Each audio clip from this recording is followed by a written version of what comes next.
नमस्कार, मैं आपके साथ के किराना एमपी नेटवर्क देख रहे हैं आप और बड़ी खबर के साथ बुलेटिन की शुरुआत करेंगे। बिहार से बड़ी खबर, आरजेडी और कांग्रेस के बीच सीट फार्मूला तय हो चुका है। लोकसभा चुनाव को लेकर बिहार में आरजेडी और कांग्रेस के बीच सीट फार्मूला तय। महागठबंधन में सीट बंटवारे पर आज होगा ऐलान, यानी कि फॉर्मूला तय हो चुका है और उसको लेकर आज इसका ऐलान कर दिया जाएगा। कल आरजेडी और कांग्रेस के बीच लंबे दौर की बैठक हुई थी। कांग्रेस को 9 सीटें देने पर सहमति बनी है। सूत्रों के हवाले से खबर है, कटिहार, किशनगंज, भागलपुर, पटना साहिब से लड़ेगी कांग्रेस। मुजफ्फरपुर, पश्चिम चंपारण सीट पर कांग्रेस लड़ेगी। सासाराम, शिवहर सीट से कांग्रेस लड़ेगी। ये 9 सीटें हैं जो कांग्रेस के खाते में हैं। पुणे सीट पर आरजेडी और कांग्रेस के बीच खींचतान मची हुई थी। पूर्णिया से आरजेडी ने बीमा भारती को टिकट दिया है, जबकि पप्पू यादव लगातार इस सीट पर दावा कर रहे थे। कांग्रेस के पप्पू यादव पूर्णिया से चाहते थे कि वो चुनाव लड़े। और हमारे साथ हमारे संवाददाता ओमशील जुड़ गए हैं। ओमशील, बिहार में बड़े लंबे समय से ये देखा जा रहा था कि आखिर कब सीट बंटवारा होगा, इसको लेकर सबकी निगाहें लगी हुई थी, लेकिन अब सीट फॉर्मूला तय हो चुका है। उम्मीद यह है कि 9 सीटों पर सहमति बनी है कि कांग्रेस को दी जाएंगी।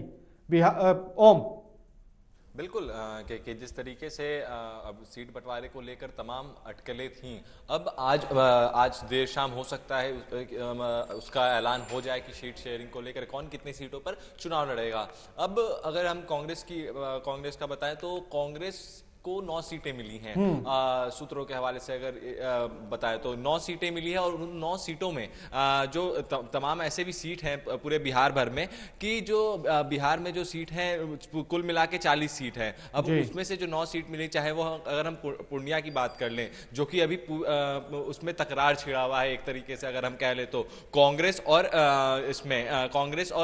आरजेडी में। एक तरफ जब पप्पू यादव जन अधिकार पार्टी जो उनकी थी उसको विलय कर लेते हैं, विलय कर लेते हैं कांग्रेस में। उसके बाद से यही उम्मीद जताई जाती है कि अब जो पूर्णिया है, जो उनकी जन्मभूमि है और कर्म भूमि भी वही है, राजनीतिक भूमि भी पप्पू यादव की पूर्णिया ही रही है। 5 बार से वो 5 बार के सांसद वो रह चुके हैं।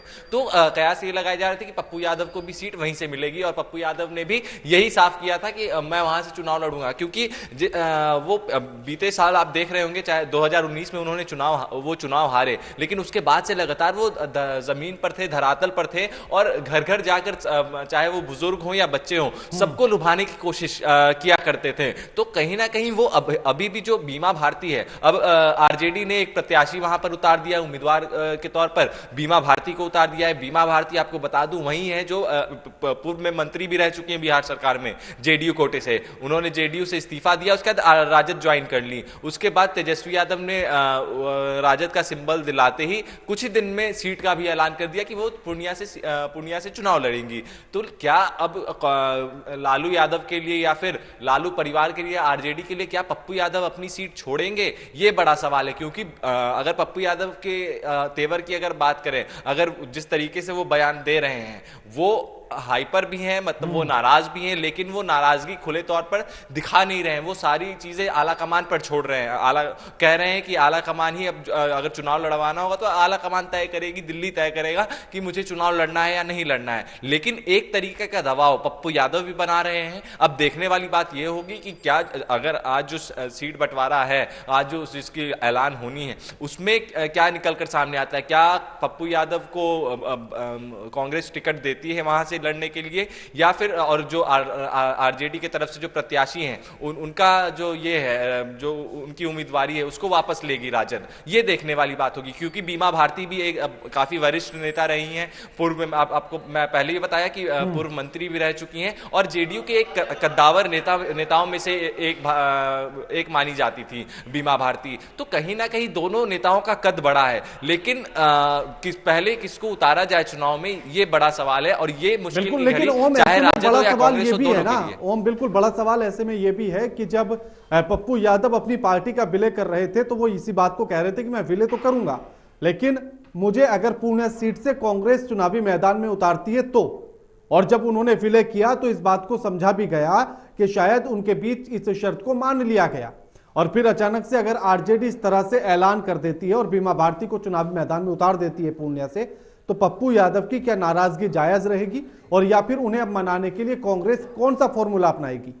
देखिए, अगर आप विलय के पूरे दृश्य को समझिएगा के तो आप सीधे तौर पर देख पाइएगा कि जो जब विलय हुआ, जिस दिन विलय हुआ उसके ठीक एक दिन पहले देर शाम तक तेजस्वी यादव और लालू प्रसाद यादव से पप्पू यादव मुलाकात करते हैं और काफी देर तक वो बैठक चलती है। उसके बाद वो सुबह में जाके कांग्रेस में अपनी पार्टी को विलय कर लेते हैं। तो और बताया ये जाता है कि पूर्णिया सीट पर उनकी बात पक्की हो चुकी है। लेकिन क्या पप्पू यादव इस पर अडिग रहेंगे? क्या उनको उम्मीदवारी मिलेगी? क्योंकि राष्ट्रीय जनता दल ने अपनी उम्मीदवार बीमा भारती के रूप में उन्हें उतार दिया है। लेकिन अगर राजद बैकआउट नहीं करती, अगर वो अपनी उम्मीदवार को से टिकट वापस नहीं लेती है, बीमा भारती ने यहां तक कह दिया प्रेस कॉन्फ्रेंस करके कि 3 तारीख को वो नामांकन करने वाली हैं, तो नामांकन अगर करती हैं तो क्या पप्पू यादव का टिकट कटा हुआ माना जाए? ये बड़ा सवाल है। लेकिन आज जो ऐलान होनी है सीट शेयरिंग को लेकर, उसमें क्या कुछ निकलकर सामने आता है? और जो